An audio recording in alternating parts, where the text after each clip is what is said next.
TFM.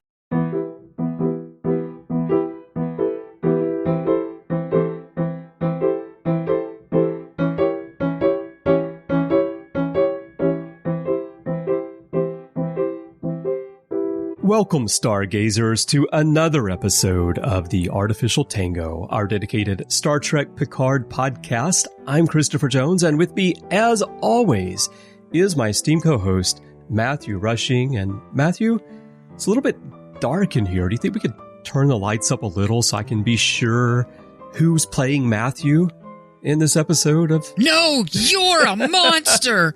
Get away from me! You're the one who wants to destroy me and my mother and my stories!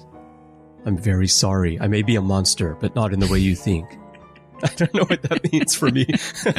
All right, enough of this. We're going to talk about the 7th episode of Star Trek Picard Season 2, Monsters, today. And here's a quick rundown. Lying in the clinic and near death, Jean-Luc is lost in the recesses of his mind, and we're there with him. Also with him is a Starfleet psychiatrist in a late 24th century uniform. This doctor is trying to get Picard to open up, and he suggests that telling a story might help. And this takes us deep into Jean-Luc's childhood and the struggles of his mother. Joining us there is Tallinn. And as light is being shed on this psychological aspect of the story, Raffi and Seven learn of Jurati's assimilation and set out in search of the soon-to-be queen in what may be a race against time for humanity's future. Meanwhile, Rios channels Kirk as he embarks on his own voyage home. But in which century will he settle down? So, Matthew, that's one of the questions that we will try to answer today. But before that, let's talk about the meat of the story, monsters of the mind, and what's going on with Picard, because as you outlined quite clearly in our last episode, yes, this was all in his mother's mind. Yeah, I think that this is really interesting because the main question, and you talked about the monsters of the mind, and the main question for Jean-Luc here is, one, who is Jean-Luc, and who is the real monster? And his misunderstanding of who the real monster has been in his life, in the sense of always thinking that it was his father who was creating the issues with his mother and not realizing, because he's a child, what's happening to his mother and the fact that she is having these mental breakdowns, which is causing this kind of immense darkness to kind of overtake her, which is leading her to be dangerous to even be around her son at those points, which makes his father look like the bad guy when he does what he needs to do to protect his son and himself from his wife when she is in these places. And, one, it's gorgeous that this show kind of shows that you can't help somebody who doesn't want to be helped. And it's very clear that Picard's mother does not want the help that she needs to truly get better. And there's only so much you can do, which, of course, leaves Maurice Picard in a very terrible position because it does make him look like the bad guy, especially in the eyes of a child. Right. And yet we have these realizations for Jean-Luc, realizing that he had blamed the wrong person. And he had not seen the true monster, which was mental illness in his mother. And I think it's a story to which I just had a lot of emotional reaction to, in all honesty, watching the episode the first time. And seeing this boy be stuck because he can't move. And Picard then being stuck in that because he can't move, and we know there's more to the story, right? We know, and I would bet anybody a lot of money that we are going to find out that Picard, Jean-Luc, let his mother out of that room, and she died because of it. And therefore he has felt responsible for that death for all of these years, which is why he has stuck himself mentally in a room in which there's always a chance it could turn out differently if we just stay here mentally, which has led him then to not being open emotionally. It has led to that emotional constipation, that arrested development of the heart. And I think it's an incredibly beautiful story in the sense of, and heartbreaking that this has happened to him. And I think we finally have an understanding of, he talks about the queen with the fiery red hair, and I'm sure everybody thought of Crusher. Right, yeah. First and foremost, which is why he's attracted to redheads, which I get. So there were so many answers in this episode as to what makes this character tick that they did in 7 episodes what 7 years couldn't do for the character on TNG. Well, which is a really incredible thing. Yeah. So. Yeah, well, because the writing style of the next generation. And I'm not saying TNG is terrible because of it, but because it's not the type of television it was. Yeah. But I'm just saying we actually did peel back the layers of this character finally, which is a very rewarding thing for those of us that have been with this character for so long. Yeah, right. Yeah, the writing style of TNG was very different, so they weren't going to explore a character in this way in the first place. But they started to do it a little bit in the films. They started with the generation, and we started to learn a little bit more about who Jean-Luc was as a person. And perhaps the revelations in Generations are closer to what we're seeing here, but still, they couldn't really explore that in the format of a motion picture. And so they've done a really great job here. It really makes us think a lot about the character as we think about him over all the stories in which we've seen him. And it's been quite clear, as you say, from the beginning here that he feels guilty about something. And then as we came to figure out that it had to do with his mother and perhaps mental illness, which we have been talking about for a couple of episodes now as the probable path of the story, he does seem to be feeling guilt in some way. And yeah, your prediction sounds like that's probably the resolution to it. But it says a lot about who he is now. And I thought a very telling line in here was when Talon was trying to help him. And she says, "Why are you doing this? You don't want to be unstuck." And I thought that pretty much summed up the whole point of this season, is that Picard doesn't want to be dislodged from this place that he's put himself as a sort of a defense mechanism throughout his life based on what happened with his family. Well, and it goes to show, too, you can't help somebody who doesn't want to be helped. Yeah. Picard was in that same position, really, almost as his mother. Less severe, of course, but still it has left him in a place to which, he's kept everybody at arm's length. He's had a secret shame. He's had a guilt that he's never been able to let out. And that has kept him separate from everyone that he's longed to truly be close to.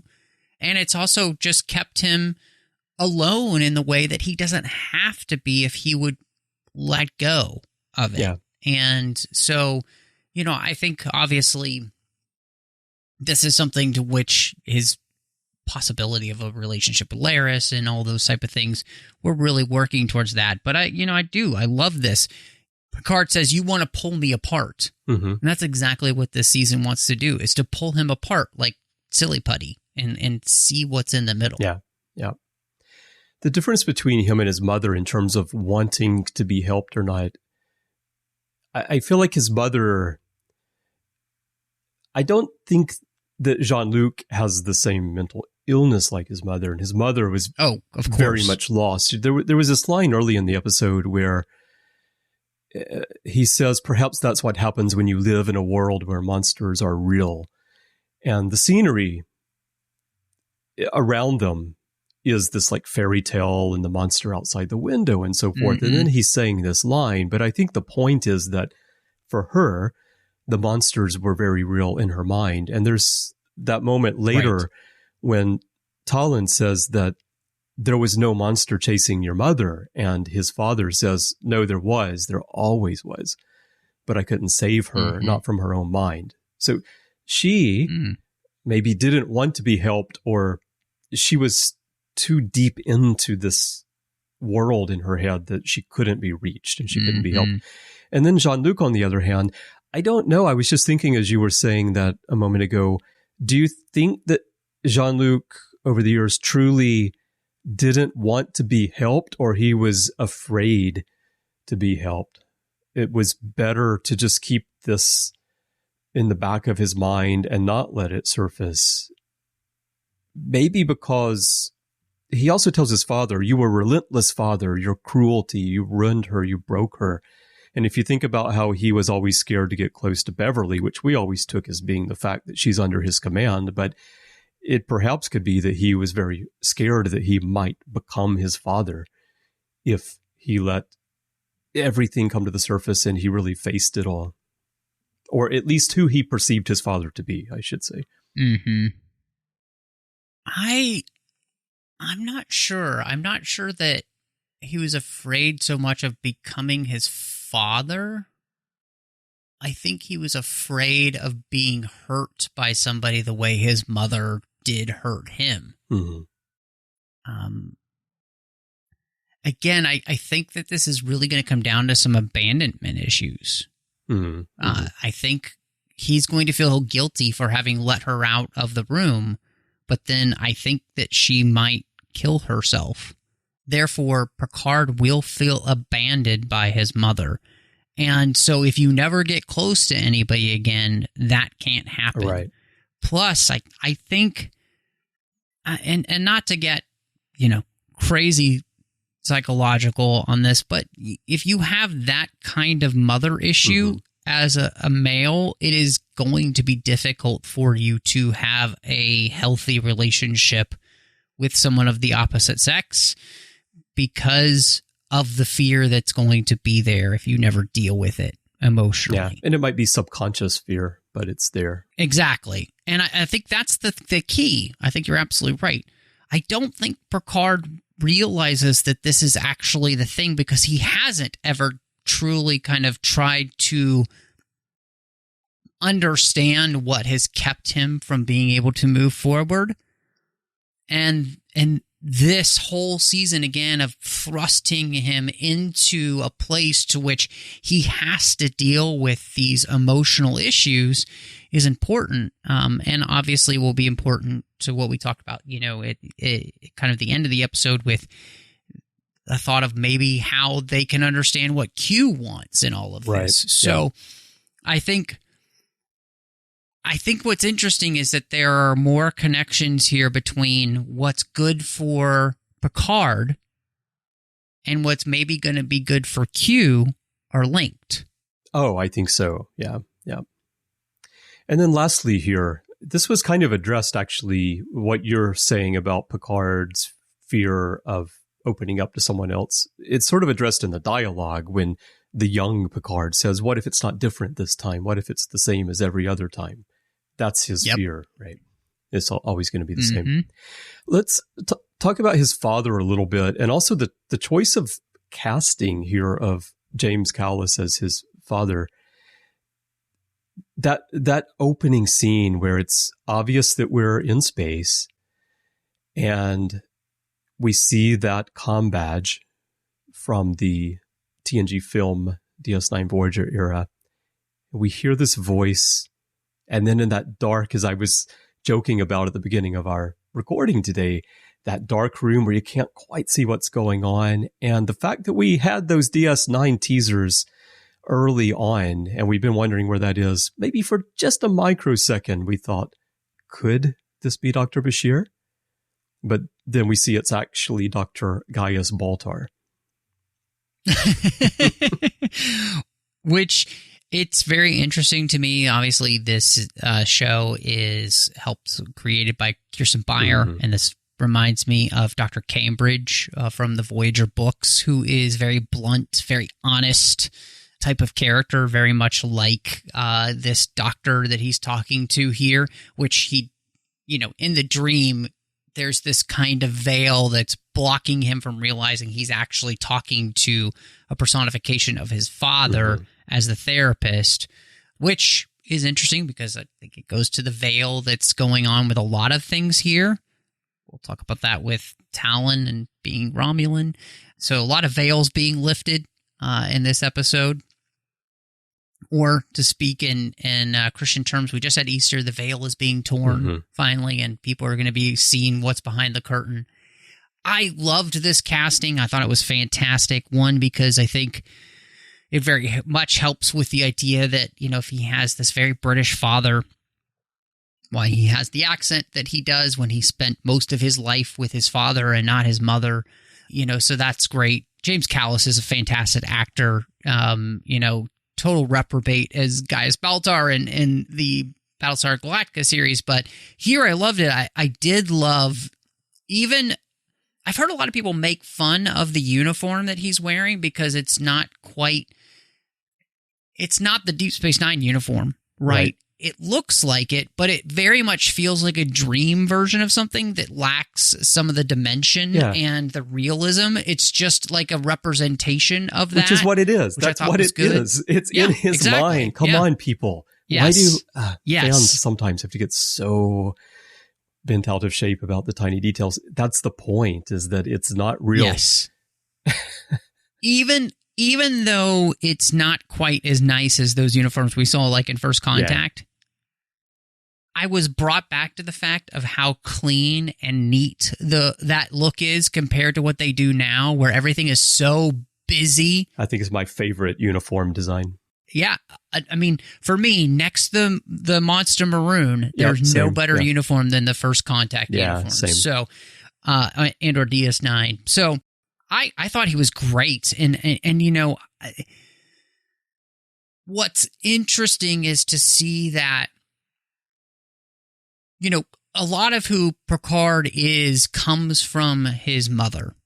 She's the one who basically told him, you need to be a good speech maker to motivate people in times of trouble. But I think subconsciously, Picard picked up what it means to be a good father without knowing it. He doesn't realize it, but his father is actually protecting him, caring for him. And for a guy who has daddy issues, he sure is a great father figure to a lot of the other people that know him. Everybody looks at him as a father figure. Which comes up even in this episode when Teresa says that to Rios, and Rios explains, And Jurati earlier in the season said, sometimes I wish you were my father. Yes. So, So I think that what's going to be interesting, and if they do this well, Jean-Luc is going to come to the realization that he actually learned more from his father than he realized, and that will free him from the anger he feels against his father. And there's going to be a lot of freedom here to be the best version of himself, because I think he's actually been denying a lot of those things, and it's actually what's kind of kept him from being able to be the best version of Jean-Luc he can be, because he's wanting, as he does in the episode, as the child in the dream, I don't want to be like him. I want to be like you. What he should really want to be more like is his father. So, because his father was actually a pretty good person. Yeah. I'm going to go on one of our little Niner orb side quests here for a second and just bring up the fact if you look at the difference between Picard as a captain on The Next Generation and Sisko as a captain on Deep Space Nine, how he interacts with his crew, how he is able to build a sense of family, I would say, in the environment. Picard is standoffish. Sisko invites everyone to his quarters for dinner, but look at the father situation for each of them, and look at what we're learning about Picard's relationship with his father, and then what we know of Ben's relationship with his father. Great point. It's an excellent point, Chris. And it kind of shows how important, again, that family is to us, to our who we are. Our family really helps make us. And so if you're a parent, it's incumbent to be the best parent that you can be, in the sense of really loving your children and taking care of them and helping them understand what it means to be a good human being. And, those relationships are just so pivotal to who we are. And if not done well, they can be pivotal to making us lesser versions of ourselves too. Right.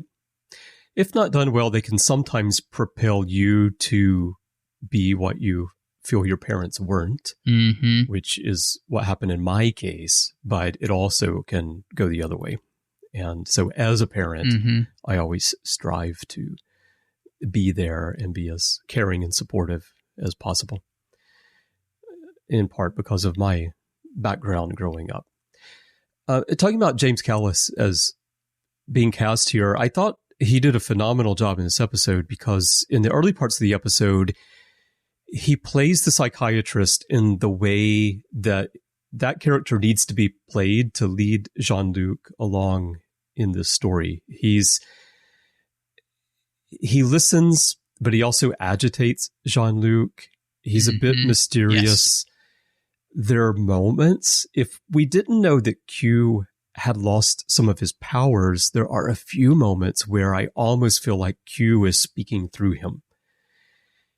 But I think that the portrayal was excellent up front. And then when we get into the room, into the tunnels towards the end, the sorrow, the sadness with which he plays the character, with which he delivers the lines, in particular, the ones we've already mentioned, maybe I am a monster, but not in the way that you think. And also that there always was a monster chasing, but I couldn't save her, not from her own mind.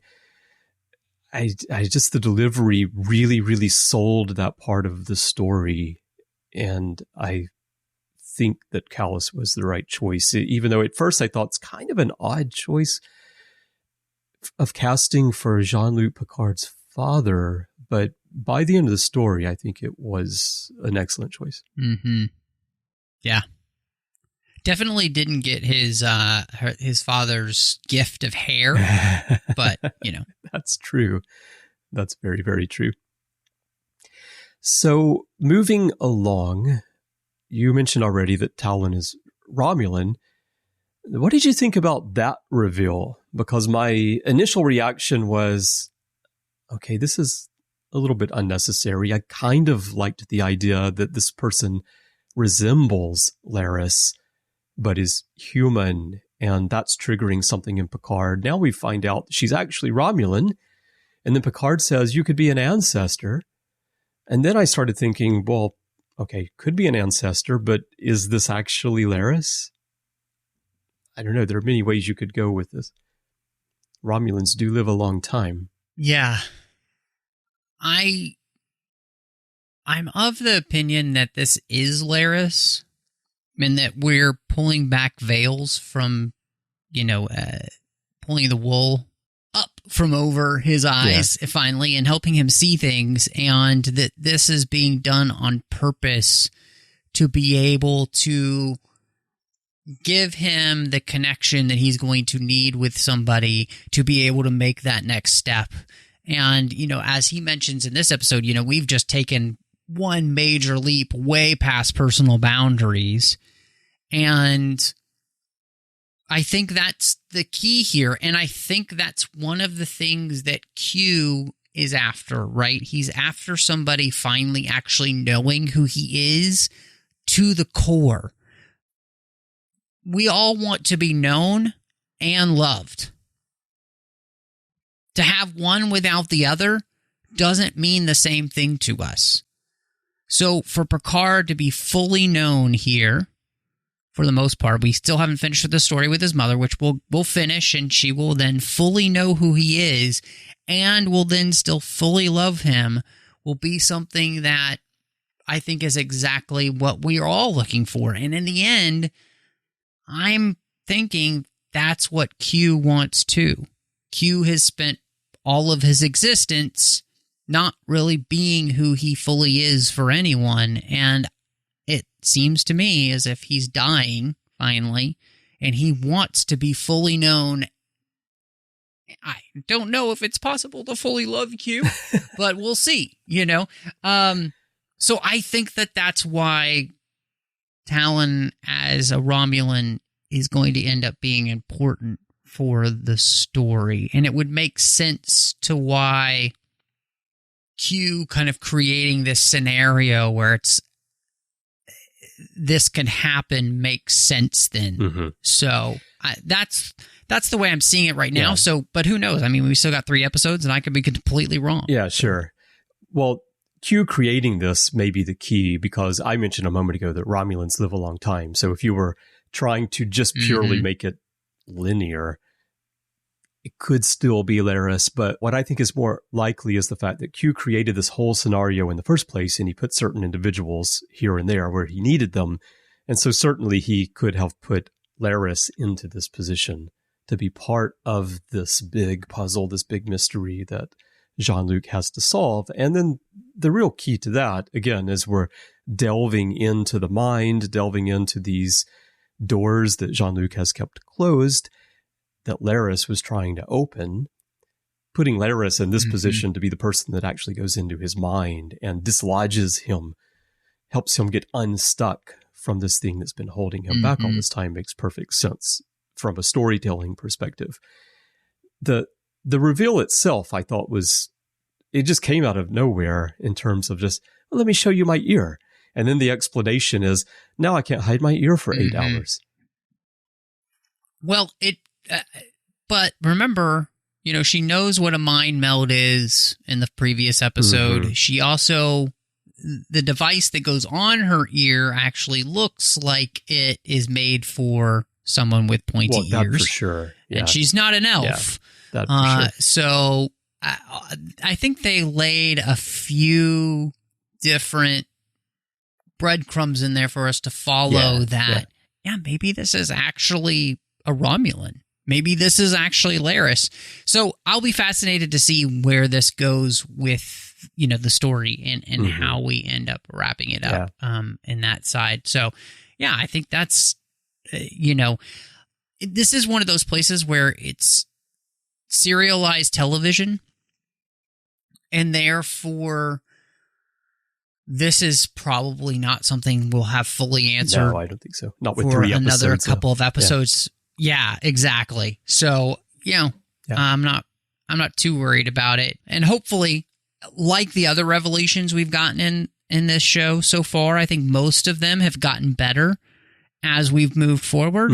And so I'm hoping that just continues. Because again, we're here at episode 7, and this season has continued to be very good. So I got to give them full props for that. Yeah. Well, it feels like they're building towards a longer story than just 3 episodes left. Yeah. Yeah. To be clear, the fact that she's Romulan, that didn't surprise me, because I've suspected for a while that maybe this is actually Laris anyway, because of the connection with Picard and the story. It's just the way that it was revealed in the episode felt kind of like sudden to me, and then the explanation. But anyway, now we know that she's Romulan, and now we need to find out if she's actually Laris, which does seem probable in this case. Okay, let's talk about another aspect of the story, because everyone gets their own thing going here. We've talked a lot about Rios, who is your favorite character, or at least one of your favorite characters from the series. And he gets a little more time with Teresa here. He's pivotal to making sure that Picard doesn't die on that table. And he makes the comment that he needs to help without breaking time. And then he has to call and have Raffi beam in this piece of equipment, which freaks Teresa out, but then he walks her through it. And then we get yet another Voyage Home reference when he says, "No, I'm from Chile. I just work in outer space." And then we get more Voyage Home references here when he beams her and her kid to his spaceship to show her around. So it feels like a lot of Kirk, Gillian Taylor vibe going on now between Rios and Teresa. And I don't really know how that connects with the overall story, but I think it does play into how Rios sees things anyway. Mm-hmm. I am wondering, I mean, are we going to kind of get a repeat of the voyage home? Do we take them with us when we go back to the 24th century, 25th century, wherever we are now? And I think that's where the thing, do you do like a Stargazer series to, that's an interesting exploration, right? Because we've had people, the TNG even had the episodes where the people who are cryogenically frozen are woken up and then they're having to live in this, place. We never see Gillian Taylor again, so we have no idea what that would be like for somebody really. So if that doesn't happen, I do see this moving Rios to a place when he gets back of maybe looking for love. Yeah. That he is a man who has spent so much of his time being unhappy, being angry, being frustrated with some of the cards that life had dealt him, the situations that he had gotten thrust into, and that he's seen that life is more than just trying to save the universe, and it's about living.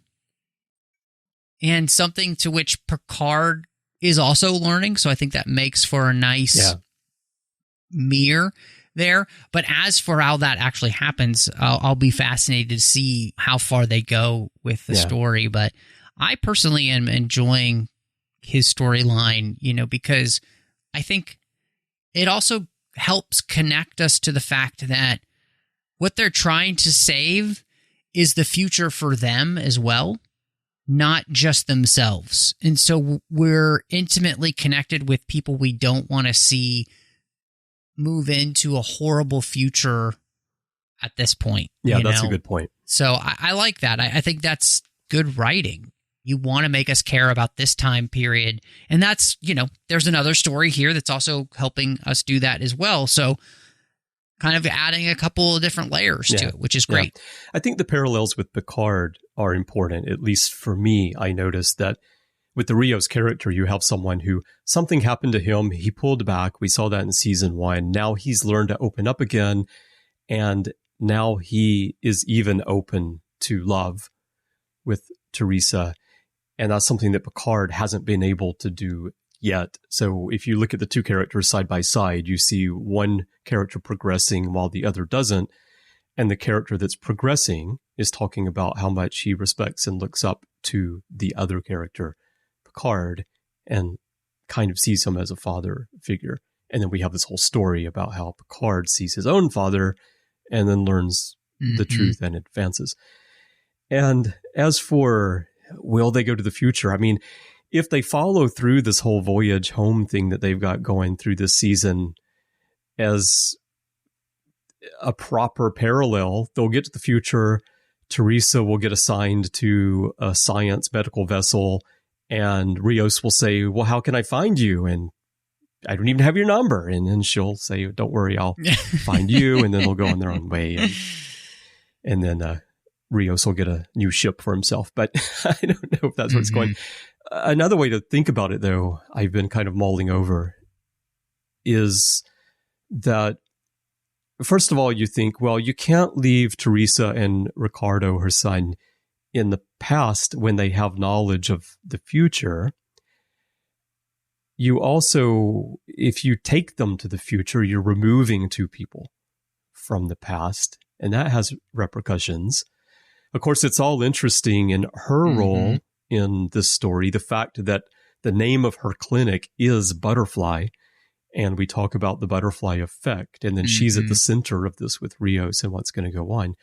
But there's also the fact that if they solve this puzzle, which of course we know they will, if they solve this puzzle and they fix the future, then this entire history will vanish. Maybe. Of course, some people may say that's not how time travel works, but within Star Trek, maybe that is how time travel and timelines work. They would be resetting things, and therefore Teresa and Ricardo would disappear anyway, And if he takes them to the future, then here are two people that will live who otherwise would not when this entire thing is over. So I don't know. It's interesting. I don't know which way they're going to go with the story. Right now, I'm leaning towards them going to the future with Rios. So they're going to go back to the future. That's right. They're going to go back to the future. And Leah Thompson's going to be waiting for them there.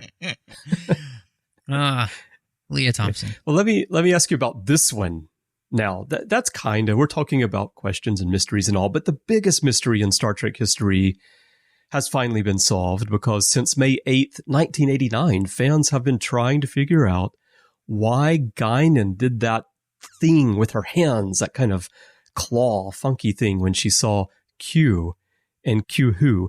And now we know. So, did you like this? Did you feel like this added texture to the Star Trek universe? Or was it like Enterprise with the Augment arc explaining something that didn't really need to be explained? I thought that this was an interesting way that, the El-Aurians have this relationship with the Q continuum, and that would not necessarily be the way that they would summon a Q, but that they would be able to sense that was actually a Q. Mm-hmm. So each finger is like a sensor. Exactly. Just didn't realize that until now. And you point it in the direction where you think the Q might be, and then your fingers tingle when you're in the right orientation. Okay. Yes, absolutely. I'm going to be practicing this after we record, by the way. Yes, we're going to have El-Aurian classes where we will help people figure out how to sense cues and whether or not they are actually there. So look for that. It's going to be a lot of fun here on Trek FM. We'll probably do it on Zoom. So, no, I thought that was really fun. I thought adding to the El-Aurians in this way was fascinating. The fact that they have been we already know they're a long-lived species. And exactly how long, honestly, we don't know. But we know that they have been around long enough to have had a drawn-out Cold War with the Q, which means that the El-Aurians are much more advanced than we've ever known before. Yeah, exactly. Which I think is interesting. Yeah. And so, I have no problems with this of taking a race to which we know so little about and expanding that to make it more interesting. I think this is one of the things to which, the Litverse has done so well. I think of Christopher L. Bennett type of books that have really added to the understanding of things that maybe you've only gotten a reference before. He really just kind of creates this whole world. This is great. That's what they're doing here. I think that's actually one of the things that kind of helps with having somebody like Kirsten Beyer helping to create these shows, because that's exactly what the novels do. And so for them to do that here was fantastic. I had no issues with it. It was interesting. I thought it was decently thought out. And what I'm most interested in now is to see kind of how this continues to play out and what else we might learn about the El-Aurians. So what about you, Chris? Did you like this? Did it work for you? Did you feel like, oh, that feels a little silly? No, I thought it was fun. I joked about, is this like Enterprise explaining something that doesn't need to be explained with the Klingon forehead ridges? But actually, I also like that Enterprise arc. I do think that it over-explains something that, as a viewer, you should be able to just say makeup and budgets were different, and as time progressed, we added forehead ridges. But they added a lot of texture to the universe in explaining how this happened with Klingons and why we see different types of Klingons, and then also adding some conflict within Klingon society because of it. And so it wasn't just a simple little explanation. And I think they did that here with the El-Aurians, because you point out that they're obviously much more advanced than we ever knew. The fact that they had a Cold War, especially a drawn-out Cold War with the Q continuum, means that they have to be reasonably close in powers to the Q continuum, because you can't have a Cold War with someone if the power balance isn't similar enough that one side can't just simply swat the other side down. And that's something I had never considered with the El-Aurians. I just saw them as the species that was long-lived, had some abilities to sense things that we cannot, but I never thought of them as being on the same level as the Q. And so I would love to see this explored more and find out what happened. What was the Cold War about? How did they resolve it? And the fact that El-Aurians can summon Q whenever they want, a Q. I sort of say Qs.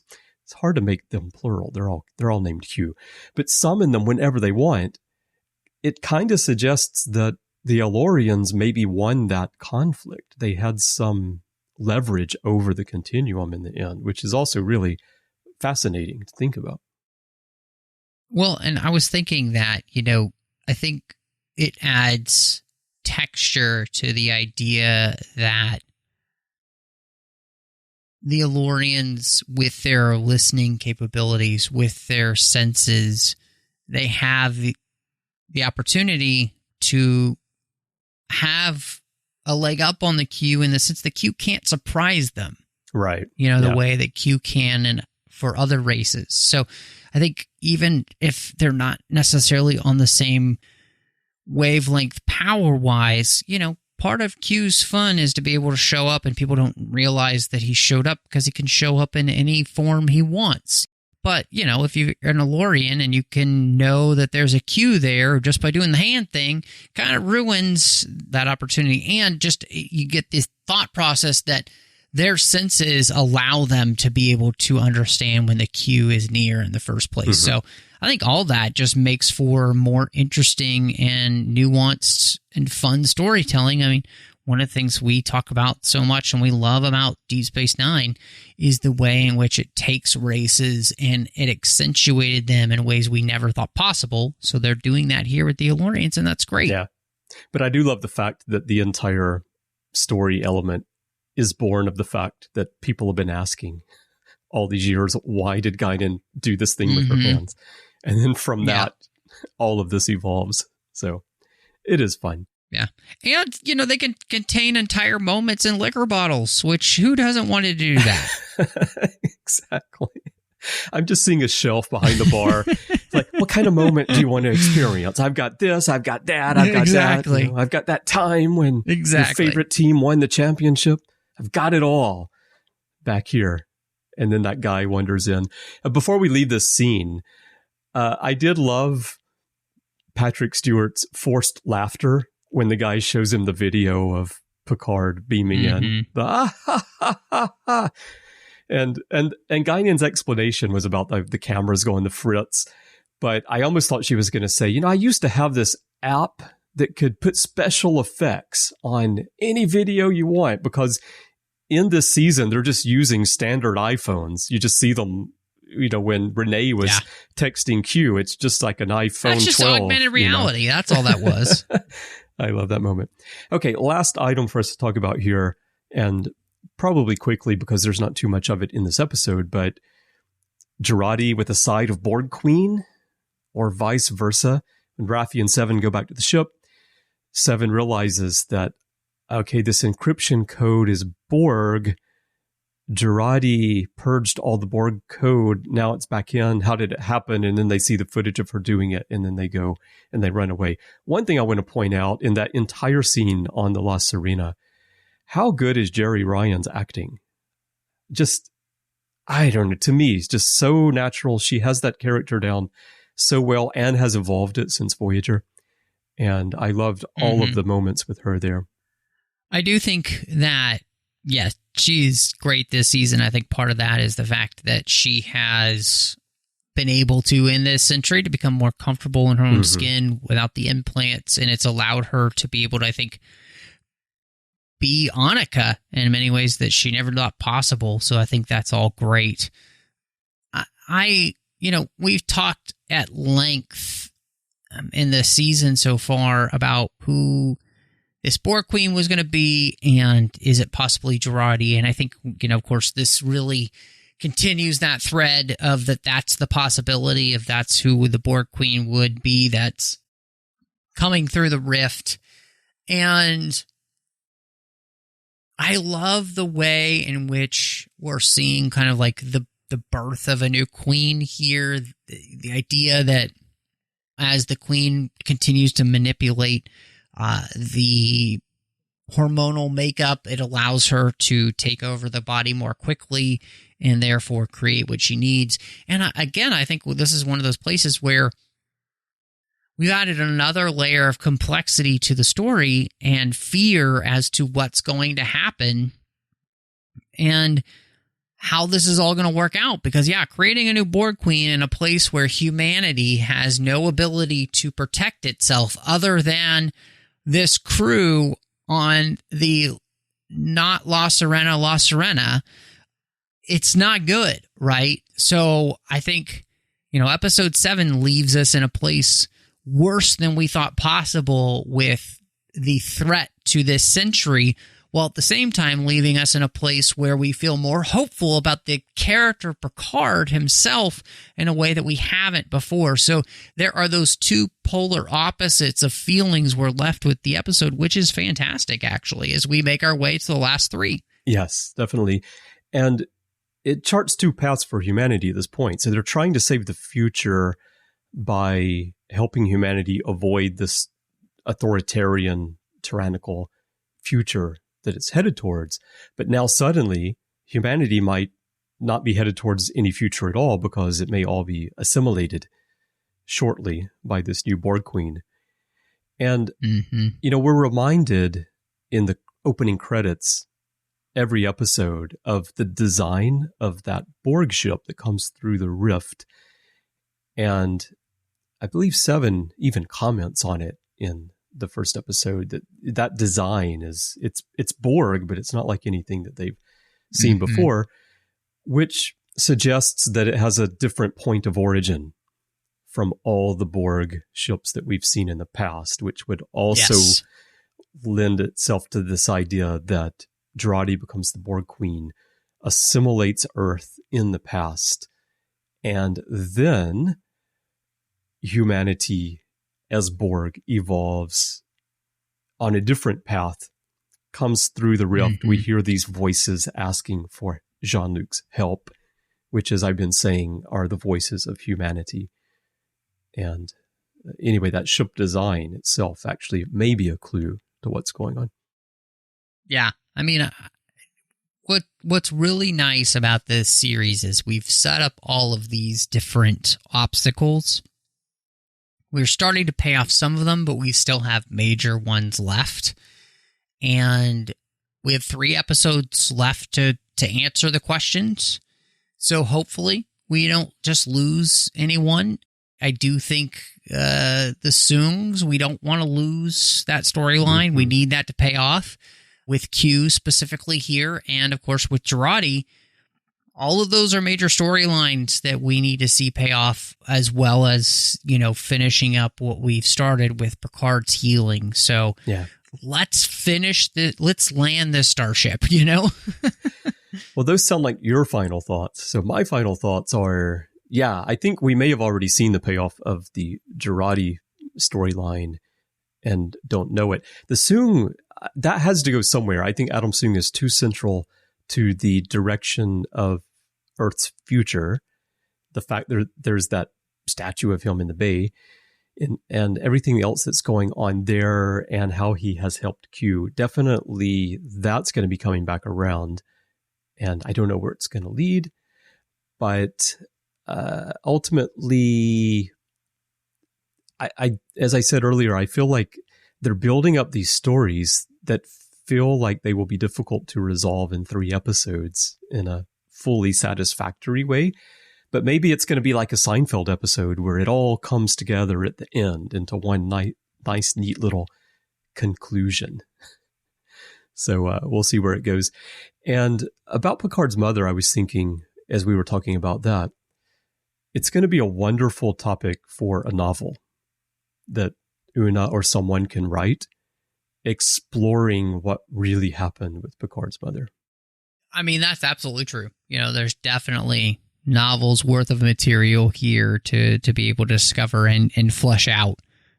So yeah, and I think personally I would give this 4 out of 5 beamed in medical instruments, because I was really moved by this episode emotionally, honestly, when we were discussing, and especially that first watch through with what Picard is experiencing, what he's learning, that he's tried so hard to forget. And I, absolutely, I'm excited for this show. Every week, I'm excited to watch it on Thursdays. I watch it as soon as I possibly can. So yeah, which says a lot for the quality of the story. Yeah, I'm going to give this episode 9 neural oscillators. All right, everyone. We would love to hear your thoughts on Monsters, the Star Trek Picard episode, that is, and everything that we've talked about today. There are many ways for you to share those thoughts with us. Perhaps the best way is to go to Facebook and join the Babel Conference. That's our closed listeners group. If you're already a member, you know what to do. But if not, just type Babel, B-A-B-E-L, into the search field, and it should come right on up. If not, just type the whole name, the Babel Conference. It is a closed group, so please do answer the questions and agree to the rules of the forum so that I can let you in. We'll put a post for this episode there in the group, and you can share your comments with us and fellow listeners and extend the conversation beyond the podcast. You can also send us email if you prefer. Just go to our website, trek.fm/contact. Use the form you find there. Choose to send to a show and choose the Artificial Tango, and that'll come to Matthew and me by email. And of course, you can find us everywhere on social media, Twitter, Instagram, all over the place, where our username is TrekFM. Now, Matthew, when you're not drawing all over the wall in the living room, which I know your wife really doesn't like, where can people find you? Well, especially when I do it in permanent chalk. But you can find me all over the place on social media under the name MattRushing02, whether that's Twitter, Instagram, Letterboxd, Faro. Of course, here on the network, we've got the whole other side of the network, not devoted to Star Trek, but just devoted to all those other fandoms we love. The 602 Club. We hope you will check that out. Of course, great bonus shows in there as well with Snyder Cuts and Assembling Avengers, all in the same feed. You can also find me doing Warp 5, The Orb, and Literary Treks. Warp 5 is about Star Trek Enterprise. Chris, you and I are talking about every single episode of Enterprise as we celebrate 20 years of that show. We've got The Orb as we talk Deep Space Nine, Our Great Love, and of course, Literary Treks about the books and the comics of Star Trek. And then over on the Nerd Party Network, there's a Finnish show that I've got called Owl Post. Talked about every single chapter of the Harry Potter series, one chapter at a time, so hope you'll check that out. And then Aggressive Negotiations, a Star Wars podcast with John Mills. Now, Chris, when you don't have your foot stuck in a dungeon and you're just waiting for somebody to come and save you, where can everybody find you? Well, I'm always going to be in the same place. That way people can find me. I have to make sure I just stay there. Good. And I'll be there doing things on the network, like you mentioned, talking Enterprise with you on Warp 5 and DS9 on the Orb. I also have Interphase, a Star Trek Universe podcast, and Larry Nemechek and I do the Ready Room from time to time, and I've got other stuff going on as well. And when I'm not doing that, I'm busy with the usual work in publishing and writing and such. So if you'd like to hear my thoughts on Star Trek and other things, just check out the back catalog. And you can catch me on Twitter if you'd like to chat. My username is C. Bryan Jones, letter C, and Bryan with a Y. I'd love to talk to you about Star Trek or Japan or pretty much anything, especially memories trapped in bottles in Guinan's bar. We can speculate on that. So catch me there, C. Bryan Jones. Now, if you would like to help us keep this show and everything we're doing on the network going, we could definitely use your help. If you'd like to become involved in the network, You can find out how by going to patreon.com/trekfm. That's patreon.com/trekfm. It takes a great deal of money to get these shows put together and out to everyone, and we could definitely use your support. And we'd like to say thank you to everyone who is supporting us right now, and especially to Cornelia Reutner, who is our associate producer here on the Artificial Tango. Cornelia, thank you so much for your support. We would not be here without you. And thank you again to everyone. Well, Matthew, I am going to try to find my way back up out of these tunnels so I can get ready for our next discussion. Well, Chris, that sounds like a fantastic idea. So make it so.